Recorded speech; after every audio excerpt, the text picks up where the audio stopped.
Hi hello friends, ಎಲ್ಲರಿಗೂ ನಮಸ್ಕಾರ. ರೇಖಾ ಅಡುಗೆ ಚಾನಲ್ಗೆ ಸ್ವಾಗತ. ನನ್ನೆಲ್ಲ ಯೂಟ್ಯೂಬ್ ವೀಕ್ಷಕರಿಗೂ ದೀಪಾವಳಿ ಹಬ್ಬದ ಆರ್ಥಿಕ ಶುಭಾಶಯ ತಿಳಿಸ್ತಾ ಇವತ್ತೊಂದು ಹೊಸ ರೆಸಿಪಿ ಮಾಡ್ತಾಯಿದ್ದೀನಿ. ಒಂದು ಡಿಫ್ರೆಂಟಾಗಿ ಈಸಿಯಾಗಿ ಕ್ಯಾರೆಟ್ ಬೋಂಡ ಮಾಡೋಣ ಅಂದ್ಕೊಂಡಿದ್ದೀನಿ. ಇದು ಮಾಡೋದು ಸುಲಭ. ಇದು ಯಾವ ರೀತಿ ಮಾಡೋದು, ಇದಕ್ಕೆ ಬೇಕಾಗುವ ಇಂಗ್ರೀಡಿಯೆಂಟ್ಸ್ ನೋಡೋಣ. ಇಲ್ಲಿ 1 ಕಪ್ ಆಗೋಷ್ಟು ಕಡಲೆ ಹಿಟ್ಟು ತೆಗೆದಿಟ್ಕೊಂಡಿದ್ದೀನಿ. ನಾರ್ಮಲ್ ಬೋಂಡ ಬಜ್ಜಿಗೆ ಯೂಸ್ ಮಾಡೋವಂಥ ಕಡಲೆ ಹಿಟ್ಟು, ಒಂದು 5 ಟೇಬಲ್ ಸ್ಪೂನ್ ಅಕ್ಕಿ ಹಿಟ್ಟು, 2 ದೊಡ್ಡ ಸೈಜ್ ಕ್ಯಾರೆಟ್ನ ಈ ಥರ ತೆಳ್ಳಗೆ ತುರಿದಿಟ್ಕೊಂಡಿದ್ದೀನಿ. ಆದಷ್ಟು ತೆಳ್ಳಗೆ ತುರಿದಿಟ್ಕೊಳ್ಳಿ. ಇಲ್ಲಿ ಒಂದು 2 ಹಸಿರು ಮೆಣಸಿನ್ಕಾಯಿನ ಚಿಕ್ಕ ಚಿಕ್ಕದಾಗಿ ಕಟ್ ಮಾಡಿ ಇಟ್ಕೊಂಡಿದ್ದೀನಿ. ಒಂದು ದೊಡ್ಡ ಸೈಜ್ ಈರುಳ್ಳಿನ ಕಟ್ ಮಾಡಿ ಇಟ್ಕೊಂಡಿದ್ದೀನಿ. ಹಾಗೆ ಸ್ವಲ್ಪ ಕರಿಬೇವು ಮತ್ತು ಒಂದು 2 ರಿಂದ 3 ಟೇಬಲ್ ಸ್ಪೂನ್ ಆಗೋಷ್ಟು ಕೊತ್ತಂಬರಿನ ಕಟ್ ಮಾಡಿ ಇಟ್ಕೊಂಡಿದ್ದೀನಿ. ಒಂದು 1/4 ಟೀ ಸ್ಪೂನ್ ಜೀರಿಗೆನು, 1/2 teaspoon garam masala, 1/2 teaspoon red chilli powder, ಒಂದು 5 ರಿಂದ 6 ಗೋಡಂಬಿನ ಚಿಕ್ಕ ಚಿಕ್ಕದಾಗಿ ಕಟ್ ಮಾಡಿ ಇಟ್ಕೊಂಡಿದ್ದೀನಿ. ಬೋಂಡ ಜೊತೆಗೆ ಹಾಕಿದ್ರೆ ಚೆನ್ನಾಗಿರುತ್ತೆ. ಮಾಡೋದಕ್ಕೆ ರುಚಿಗೆ ತಕ್ಕಷ್ಟು ಉಪ್ಪು. ಈಗ ಯಾವ ರೀತಿ ಮಾಡೋದಂತ ನೋಡೋಣ. ನೋಡಿ, ಇವಾಗ ಒಂದು ಪಾತ್ರೆ ಇಟ್ಕೊಂಡಿದ್ದೀನಿ. ಅದಕ್ಕೆ ನಾರ್ಮಲ್ ಕಡಲೆ ಹಿಟ್ಟಿದ್ದು, ಸೊ ಬೋಂಡ ಬಜ್ಜಿಗೆ ಯೂಸ್ ಮಾಡ್ತಾರಲ್ಲ ಅದೇ ಕಡಲೆ ಹಿಟ್ಟು. ಕೆಲವರು ಕಮೆಂಟಲ್ಲಿ ಕೇಳ್ತಾ ಇರ್ತಾರೆ ಹುರ್ಗಡ್ಲೆ ಹಿಟ್ಟು ಅಂತ, ಅದಕ್ಕೋಸ್ಕರ ಹೇಳ್ತಾ ಇದ್ದೀನಿ. ಕಡಲೆ ಹಿಟ್ಟಿದ್ದು. ಇದಕ್ಕೆ ಅಕ್ಕಿ ಹಿಟ್ಟು ಹಾಕ್ಕೊತಾ ಇದ್ದೀನಿ. ಮತ್ತು ಖಾರಕ್ಕೆ ಖಾರದ ಪುಡಿ, ಹಸಿಮೆಣಸಿನ್ಕಾಯಿ 2 ಹಾಕ್ಕೊತಾ ಇದ್ದೀನಿ. ಮತ್ತು ಜೀರಿಗೆ ಹಾಕೋದ್ರಿಂದ ನಿಮಗೆ ಬೋಂಡ ಐಟಮ್ ಈ ಥರ ತಿಂದಾಗ ಗ್ಯಾಸ್ಟ್ರಿಕ್ ಆಗುತ್ತಲ್ಲ, ಅದು ಅವಾಯ್ಡ್ ಆಗುತ್ತೆ. ಬೇಕಂದರೆ ಶುಂಠಿ ಸಹನೂ ಹಾಕ್ಕೊಳ್ಳಿ ತುರಿದ್ಬಿಟ್ಟು.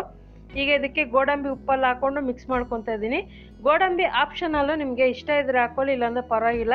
ಸೊ ಗೋಡಂಬಿ ಹಾಕಿದ್ರೆ ಬೋಂಡದಲ್ಲಿ ಅದು ತಿನ್ನೋವಾಗ ಒಂದೊಂದು ಪೀಸ್ ಸಿಗುತ್ತಲ್ಲ, ಅದು ಚೆನ್ನಾಗಿರುತ್ತೆ. ಈಗ ಇದಕ್ಕೆ ಕ್ಯಾರೆಟ್ ತುರಿ ಮತ್ತು ಈರುಳ್ಳಿ, ಕೊತ್ತಂಬರಿ, ಹಸಿಮೆಣಸಿನ್ಕಾಯಿ, ಕರಿಬೇವೆಲ್ಲ ಹಾಕ್ಕೊತಾ ಇದ್ದೀನಿ. ಇದು ಬೋಂಡ ನಾರ್ಮಲಾಗಿ ಸಬ್ಸಿಗೆ ಬೋಂಡ, ಈರುಳ್ಳಿ ಬೋಂಡ ಎಲ್ಲ ಥರ ಮಾಡಿದ್ದೀನಿ. ಇದೊಂದು ಡಿಫ್ರೆಂಟ್ ರೆಸಿಪಿ, ತುಂಬಾ ಚೆನ್ನಾಗಿದೆ, ಅದಕ್ಕೋಸ್ಕರ ಮಾಡ್ತಾಯಿದ್ದೀನಿ. ಸೊ ಒಂದು ಸರಿ ಮನೇಲಿ ಟ್ರೈ ಮಾಡಿ, ಆನಂತರ ನಿಮಗೆ ವೀಡಿಯೋಗೆ ಮಾಡಿ ತೋರಿಸ್ತಾ ಇದ್ದೀನಿ. ಇದಕ್ಕೆ ಒಂದು 2 ಚಿಟಿಕೆ ಆಗೋಷ್ಟು ಸೋಡಾ ಹಾಕ್ಕೊತಾ ಇದ್ದೀನಿ. ಸೋಡಾ ಹಾಕ್ಕೊಂಡು ಇದಕ್ಕೆ ಸ್ವಲ್ಪನೇ ನೀರು ಹಾಕ್ಕೊಂಡು ಮಿಕ್ಸ್ ಮಾಡ್ಕೊಳ್ಳೋಣ. ಕೆಲವರು ಸೋಡಾ ಇಷ್ಟಪಡೋದಿಲ್ಲ, ಯಾಕಂದರೆ ತುಂಬ ಎಣ್ಣೆ ಹೀರ್ಕೊಳ್ಳುತ್ತೆ, ಗ್ಯಾಸ್ಟ್ರಿಕ್ ಪ್ರಾಬ್ಲಮ್ ಆಗುತ್ತೆ ಅಂತ. ಸೊ ನಿಮ್ಗೆ ಸೋಡಾ ಬೇಡ ಅಂದರೆ ಇದನ್ನು ನೋಡಿ, ಈ ಥರ ಗಟ್ಟಿಯಾಗೂ ಅಲ್ಲ ತೆಲ್ಲುಗಲ್ಲ, ಮೀಡಿಯಮ್ ಆಗಿ ಇಡ್ಲಿ ಹಿಟ್ಟು ಯಾವ ರೀತಿ ಇರುತ್ತೋ ಆ ಥರ ಕಲಿಸ್ಕೋಬೇಕಾಗುತ್ತೆ. ಕೈಗೆ ಸಾಫ್ಟಾಗಿ ಉಂಡೆ ಕಟ್ಟೋ ಥರ ಇರಬೇಕು. ಇವಾಗ ಒಂದು ಟಿಪ್ಸ್ ಫ್ರೆಂಡ್, ನಿಮಗೆ ಎಣ್ಣೆ ಕಾದಿದೆ. ಸೊ ಎಣ್ಣೆಗೆ ಒಂದು ಅರ್ಧ ಟೇಬಲ್ ಸ್ಪೂನ್ ಉಪ್ಪು ಹಾಕ್ಕೊತಾ ಇದ್ದೀನಿ. ಈ ಥರ ಉಪ್ಪು ಹಾಕೋದ್ರಿಂದ ನೀವು ಯಾವುದೇ ಎಣ್ಣೆ ಪದಾರ್ಥಗಳು ಮಾಡಿ, ಮಾಡೋವಂಥ ಪದಾರ್ಥದಲ್ಲಿ ಎಣ್ಣೆ ಅಂಶ ಇರೋದಿಲ್ಲ ಜಾಸ್ತಿ, ಅದಕ್ಕೋಸ್ಕರ ಉಪ್ಪು ಹಾಕ್ಕೊತಾ ಇದ್ದೀನಿ. ಇದನ್ನು ನಾನು ಒಂದು 2-3 ಸರಿ ಟ್ರೈ ಮಾಡಿದೆ, ತುಂಬಾ ಯೂಸ್ ಆಯಿತು, ಅದಕ್ಕೋಸ್ಕರ ನಿಮ್ಮ ಜೊತೆ ಶೇರ್ ಮಾಡ್ಕೊತಾ ಇದ್ದೀನಿ. ನೀವು ಅಷ್ಟೇ ಯಾವುದೇ ರೀತಿ ಎಣ್ಣೆ ಪದಾರ್ಥ ಮಾಡಿ ಒಂದು ಅರ್ಧ ಟೇಬಲ್ ಸ್ಪೂನ್ ಫಸ್ಟೇ ಉಪ್ಪು ಹಾಕ್ಬಿಡಿ. ಆನಂತರ ನೀವು ಮಾಡಿರೋಂಥ ಪದಾರ್ಥದಲ್ಲಿ ಎಣ್ಣೆ ಹೀರ್ಕೊಳ್ಳೋದೇ ಇಲ್ಲ, ಡ್ರೈ ಆಗಿರುತ್ತೆ. ಸೊ ಅದಕ್ಕೋಸ್ಕರ ನಿಮ್ಗೆ ಹೇಳ್ತಾ ಇದ್ದೀನಿ. ನಾರ್ಮಲಾಗಿ ಬೋಂಡ ಬಜ್ಜಿ ಯಾವ ರೀತಿ ಬೇಯಿಸ್ತೀರೋ ಅದೇ ರೀತಿ ಇದನ್ನು ಒಂದು 3 ರಿಂದ 4 ನಿಮಿಷ ಬೇಯಿಸ್ಕೊಳ್ಳಿ.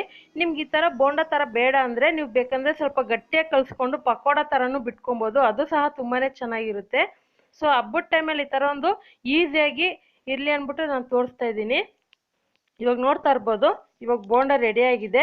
ಸೊ ನಾನು ಆಲ್ರೆಡಿ ತುಂಬ ಸ್ನ್ಯಾಕ್ಸ್ ಐಟಮ್ ಮಾಡಿದ್ದೀನಿ, ನೀವೇನಾದರೂ ನೋಡಿಲ್ಲ ಅಂದರೆ ನೋಡಿ. ಸೊ ನೋಡ್ತಾ ಇರ್ಬೋದು ಎಷ್ಟು ಸಾಫ್ಟಾಗಿ, ಮೇಲೆ ಕ್ರಿಸ್ಪಿಯಾಗಿರುತ್ತೆ, ಒಳಗಡೆ ಸಾಫ್ಟಾಗಿರುತ್ತೆ.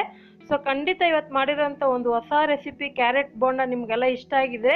ನೀವು ಸಹ ಇದೇ ಅಳತೆ ಪ್ರಕಾರ ಮಾಡಿ, ನಿಮಗೂ ಯಾವ ರೀತಿ ಬಂತು ಅನ್ನೋದನ್ನ ಕಮೆಂಟ್ ಮಾಡಿ.